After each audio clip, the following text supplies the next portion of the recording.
अब आज के लेक्चर में हम जो बात करने जा रहे हैं ये एक मोस्ट इंपॉर्टेंट फिर से डेरिवेशन है जिसको आपने काफी अच्छे से पिछले 2 वीडियोस के अंदर देखा है। तब था कॉन्वेक्स मिरर का, कॉन्वेक्स लेंस का case, spherical surface, but object उसके अंदर रेयर मीडियम में एग्जिस्ट कर रहे थे और image formed is real and image formed is virtual. अभी मैं एक और केस सॉल्व कर रहा हूं जिसके अंदर ऑब्जेक्ट डेंसर मीडियम में है और इसके अंदर image formed is virtual case में ले रहा हूं। ऐसा कैसे इमेज फॉर्म्ड इज रियल का ही बन जाएगा। अगर अपन बात करते हैं इमेज फॉर्म्ड इज वर्चुअल, तो यहां पर जो ऑब्जेक्ट एग्जिस्ट कर रहा है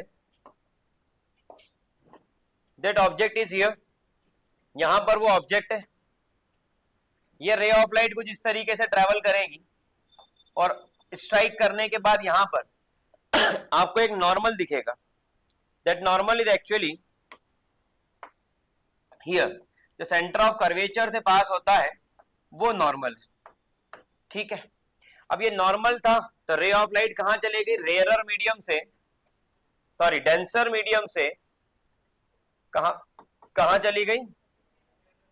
रेयरर मीडियम। जब रे ऑफ लाइट डेंसर से रेयरर गई तो it will bend away from the normal, तो ये नॉर्मल से बाहर की तरफ जा रही है रे ऑफ लाइट। जब इसी को आपने रिवर्स लिया है तो यहां पर इस तरीके से इसने यहां पर इमेज फॉर्म करी है। तो इमेज से बनने वाला एंगल बीटा, ऑब्जेक्ट से बनने वाला angle alpha, centre of curvature से बनने वाला एंगल गामा। ये इतना बड़ा डेरिवेशन है कि इसको 1-2 बार आप ढंग से पढ़ ले और क्लास में बार बार समझते रहे तो ये डेरिवेशन बिना याद करे आप एग्जाम में जाकर के भी लिख सकते हो। बस इसको तरीका सीखना पड़ेगा तो ये होगा, नहीं तो होना मुश्किल है। अब अगर अपन इस बारे में बात करते हैं तो यहाँ पर एंगल बना अल्फा, यहाँ पर बीटा, यहाँ पर गामा और ये परपेंडिकुलर ड्रॉ करा and that perpendicular is actually M, ताकि ट्रिग्नोमेट्री अप्लाई करी जा सके। ये एपेचर जो ए से बी तक का है, ये लेंस का जो पार्ट है ये इतना छोटा है और ये ray of light principal axis से इतने नजदीक से पास हो रही है कि यहाँ पर alpha beta gamma I R सारे एंगल क्या है? बहुत छोटे हैं। तो ये सारे एंगल बहुत छोटे हैं तो टेन अल्फा को अल्फा लिख सकते हैं, टेन बीटा को बीटा लिख सकते हैं, टेन गामा को गामा लिख सकते हैं। तो टेन आई टेन आर इनको भी अपन आई और आर लिख सकते हैं। मेरी बात समझ में आ रही होगी। अब आपको इसके अंदर एक्सटीरियर एंगल प्रॉपर्टी का यूज करना है और आपको इसे वैल्यूज निकालना है। जब अपन बात करते हैं इसमें एंगल आई, तो एंगल आई कहां पर फॉर्म होगा? तो एंगल आई इस जगह पर फॉर्म होगा। इसको थोड़ा बाहर करके ऐसा लिख देता हूं एंगल आई को, और यहां पर जो एंगल बन रहा है this angle is said to be angle R. तो यहां पर एंगल आई और एंगल आर मिल गया आपको। आपको इसके अंदर tan alpha, tan beta, tan gamma, इन तीनों की वैल्यूज कैलकुलेट करना है। Tan alpha NM upon OM, ठीक है। एनएम तो ठीक है, लेकिन जो बेस बन रहा है ओ से लेकर एम तक का, अगर ये पॉइंट बहुत क्लोज टू पी हो जाए एन, तो ये जो एम पॉइंट है वो पी के साथ ओवरलैप कर जाएगा ऑलमोस्ट। तो यहां पर अगर मैं एम ओ लिखने की जगह पर पी ओ लिख दूं तो कोई दिक्कत? ठीक है। फिर दूसरा वाला टेन बीटा, तो यहां पर भी आ जाएगा एन एम और अपॉन में एम आई, तो क्या मैं एम आई की जगह पी आई लिख दूं? फिर तीसरा आता है टेन गामा। टेन गामा की अगर अपन बात करते हैं तो टेन गामा यहां पर है तो एन एम और अपॉन में एम सी, तो एम सी की जगह पी सी लिख दूं। मैं सबको पी से क्यों रिलेट कर रहा हूं? क्योंकि डिस्टेंस हमेशा पोल से मेजर होती है, तो आप पोल से डिस्टेंस को इजीली मेजर कर तो पीसी मतलब आर, पी आई मतलब वी, पीओ मतलब यू। ये सारी वैल्यूज है डिस्टेंस की ऑब्जेक्ट, डिस्टेंस की इमेज, डिस्टेंस की सेंटर ऑफ कर्वेचर। मेरी बात समझ में तो नहीं आ रही है? आ रही है तो वो आपका प्रॉब्लम है। ठीक है, यहां तक की बात क्लियर। इससे आगे बढ़ जाते हैं।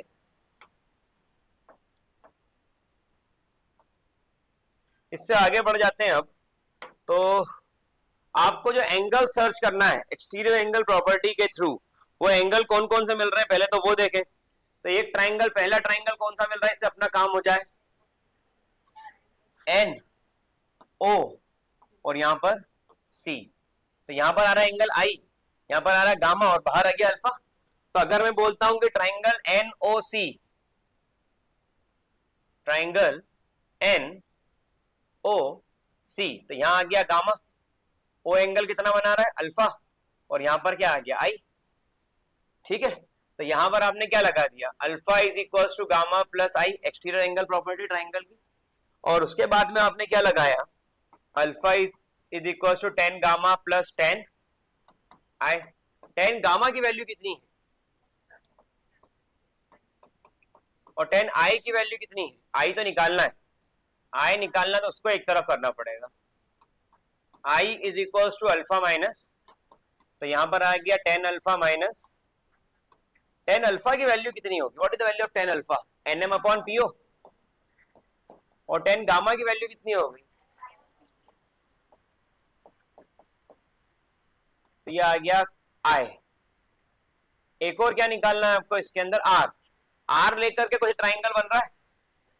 अगर मैं इसको लाइन को सीधा ले लूं तो यहाँ आई आ रहा है, यहाँ सी आ रहा है और यहाँ एन, एन आई सी, एन आई सी। ठीक है, तो अगला आ गया इन ट्राइंगल एन आई सी, और ये कौन सा था? यहां पर आ गया are,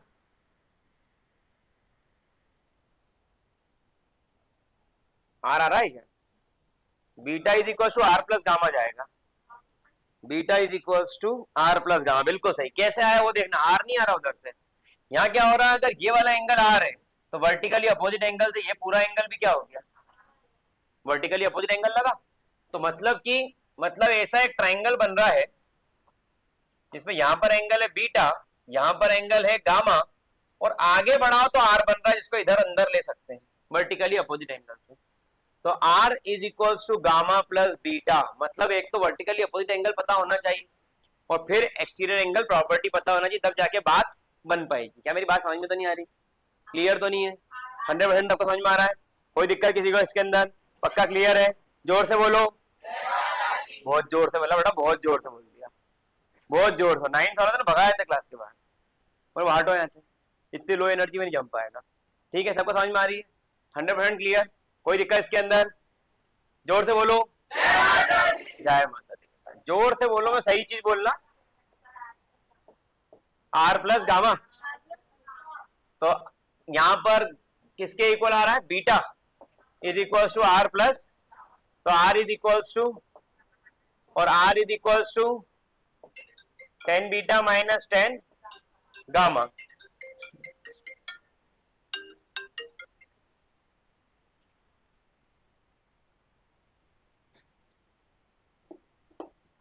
are is equal to 10 beta minus 10 gamma. 10 beta value कितनी होगी? हो रही एन एम अपॉन, और 10 गामा की वैल्यू बोल दो पी। ये वैल्यू किसकी आ गई? ये आ गया 1, और ये सेकंड इक्वेशन। ठीक है, तो फर्स्ट इक्वेशन सेकंड इक्वेशन में किसी को कोई दिक्कत? एन एम अपॉन, एक मिनट पहले मैं देख लू। सेकंड इक्वेशन है बीटा माइनस गामा, अपनी क्या आ रही है? Beta minus gamma. तो अपने क्या समझना, कैसे आया? यहां पर ये वाला एंगल इधर है, तो वर्टिकली अपोजिट एंगल से ये वाला एंगल बन गया, तो beta is equal to R plus gamma. Exterior angle is equal to sum of opposite to interior angles. तो ये इसके अंदर आ गया, ये भी आ गया, ये भी आ गया, ये भी आ गया। रे ऑफ लाइट कहां से कहां जा रही है? डेंसर से रेयरर ना, तो यहां पर रेयरर में जा रही है, तो जिसमें जा रही हो म्यू1, जिससे जा रही हो mu two, and that is equals to, सही है, that is approximately similar to I by, तो यहां पर आ गया mu one R and that is equals to mu two I, mu one R mu two I. ठीक है, तो ये कौन सा लॉ लगा यहां पर? कल बताया था स्नेल्स लॉ। क्या मेरी बात सबको समझ में 100% क्लियर? कोई दिक्कत इसके अंदर? अब अगर ये स्नेल्स लॉ हो गया तो म्यू1 और आर की वैल्यू कितनी है? एनएम बाहर कर दो, 1 upon P I minus 1 upon, और आई की वैल्यू कितनी है? 1 अपॉन पीओ। सही है, तो यहां पर पीओ माइनस पीसी, और यहां पर पीसी, पीसी की वैल्यू कितनी आ रही है? पीआई की वैल्यू कितनी है? पी से आई, वी लेकिन अपोजिट डायरेक्शन में, क्योंकि लाइट किस डायरेक्शन में ट्रेवल कर रही है और आप किस डायरेक्शन में मेजर कर रहे हो, तो opposite to the light measure कर रहे हो, तो it will be negative symbol. चलो, PC minus R, PO minus U, PC minus R, सही है। तो यहां पर ये कट गया, तो minus mu one upon V plus mu one upon R minus mu two upon U plus mu two upon, तो यहां पर हो गया mu two minus mu one upon R, तो म्यू टू अपॉन U और minus mu one upon, तो ये आ गया mu two upon U minus, इनका आ रहा है mu to, mu one minus mu two, अपना म्यू टू माइनस है, बिल्कुल सही आ रहा है। Mu two upon U minus mu, बिल्कुल सही है। Mu two minus mu one upon R that is equal to mu two upon U minus mu one upon we.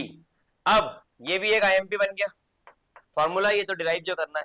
इसके बाद में पूरे को डिवाइड कर दो, तो म्यू क्या है यहाँ पर म्यू क्या है, म्यू वन अपॉन, पूरे को म्यू टू डिवाइड कर दे, तो one upon U mu upon V, one minus mu by, इसको भी चेक कर लेते हैं, इसमें तो बेचारे ने कन्वर्ट ही नहीं करा,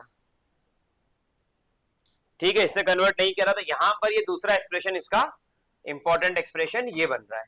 क्या सभी को क्लियर है? 100%, कोई दिक्कत इसके अंदर? तो ये पूरे डेरिवेशन के अंदर शुरुआत कहां से होगी, दो ट्राइंगल ढूंढने से। Exterior angle is equal to sum of opposite to interior angle, उससे आई के दो फॉर्मूले बनेंगे, आई और आर के, उनके जो फॉर्मूले बनेंगे अल्फा गामा बीटा गामा, इनके कॉम्बिनेशन से बनेंगे। फिर आपने आई और आर निकालने के बाद आगे सॉल्व करोगे, फिर आप लगाओगे स्नेल्स लॉ, तो किससे जा रहा है अपॉन किस में जा रहा है, तो म्यू टू से म्यू वन में जा रहा है, म्यू टू से तो mu one upon mu two that is equal to sine I by sine R, और फिर आपने साइन आई को आई लिखा और साइन आर को, और फिर आपने सॉल्व किया, और जब आपने उसके बाद सॉल्व किया तो आपको एग्जैक्ट आंसर आपका पूरा फ्रेम हो गया। फिर उसके बाद में आपने साइन कन्वेंशन का यूज करा, लाइट इधर जा रही है, आप उसके अपोजिट डायरेक्शन मेजर कर रहे हो तो it will be taken as negative, ठीक है, और आपने सारा डेटा उसके अकॉर्डिंग पुट करा, सॉल्व करा, तो आपका एक एक्सप्रेशन आया। ये एक्सप्रेशन आपको याद होना चाहिए। मैं आपको बता दूं स्टेट बोर्ड्स में और सेंट्रल बोर्ड में, दोनों में ही, या तो इसके ऊपर कंसेप्चुअल या न्यूमेरिकल बनते हैं, स्टेट बोर्ड में इस ये लिख दिया जाएगा या ये लिख दिया जाएगा, and image formed is virtual. अब आपको समझ में आना चाहिए केस किसका और इमेज फॉर्म्ड इज वर्चुअल का ऑब्जेक्ट कहां रखा होगा, क्योंकि इमेज फॉर्म्ड वर्चुअल दोनों में बनता है, ऑब्जेक्ट रेंसर में भी और ऑब्जेक्ट रेयरर में भी। मेरी बात समझ में? So this is all from my side. इस तरीके के और भी अगर आप वीडियो देखना है तो अभिज्ञान एजुकेशन ऐप डाउनलोड कर सकते हैं, और यहाँ पर फिजिक्स MP3 पर हम कंटिन्यू कंटेंट अपलोड कर रहे हैं for the better result of the student. Thank you so much. इसके अंदर